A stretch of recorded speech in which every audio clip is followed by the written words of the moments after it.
So magandang araw kabola. Sa video nito kabola, pag-uusapan natin is sa free agency naman kabola. Ano?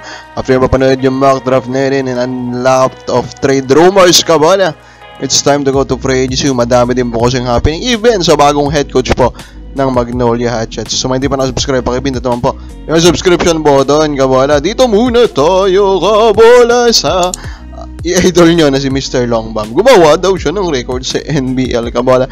11 threes, 38 points. Pero tingnan mo yung score, natambakan sila kabola.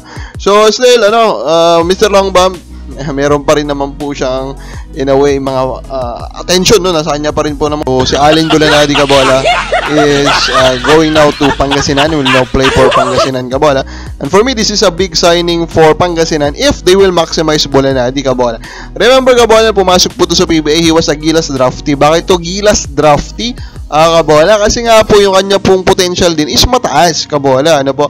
Actually, basta sobrang excited, hype din to kabola na pumasok sa PBA.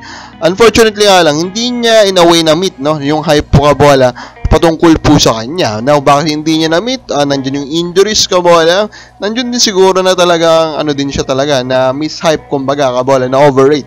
Pero overall kabola, he's still young, he can still to be something special dito sa MPBL kabola if he will be given an opportunity. Pero loan pa lang naman daw po siya ng Northport. Siguro nahirapan na sila sa pampasweldo kaya ganito po kabola currently. Pero si Mark Borboran, of course you all know this guy.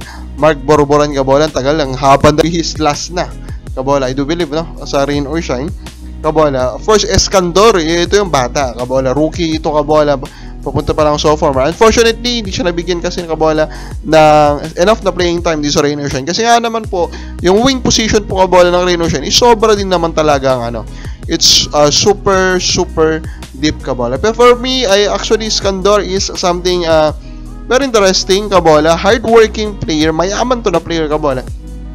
And now tingnan natin kung mabibigyan po siya ng opportunity sa ibang team. Pero I think other teams should try to get him. Now, dito na tayo sa big news kabola, no? This is a shocker in a way. Kasi si Magnolia Hatchets, they now have a new head coach. And that will be L.A. Tenorio kabola. So, L.A. Tenorio ang napiling bagong head coach po ng Magnolia. Actually, when this is reported, kabola, parang out of nowhere siya kabola. Or maaga siyang nalaman siguro. Ganun siguro yung nangyari kabola. Kaya na-report agad. Na-report na kabola. Kinonfirm na ni Boss Al Francis nangyari kabola. Kasi pati si Coach Tim Con before po to nung rumor pa lang siya kabola, sinasabi niya wala din siyang idea. Pero time to head coaching kabola yung mangyayari ata na set up nito kabola. Of course, L.A. Tenorio is we can say kabola na pa siyang Nasir Serra ng na to kabola, era na to kabola, diba? In terms of kasikatan niya and yung respect sa kanya kabola, diba? Parang nasyurasela talaga kabola. Pero alam din naman natin kabola, yes, very exciting, point guard, diba? Point guard.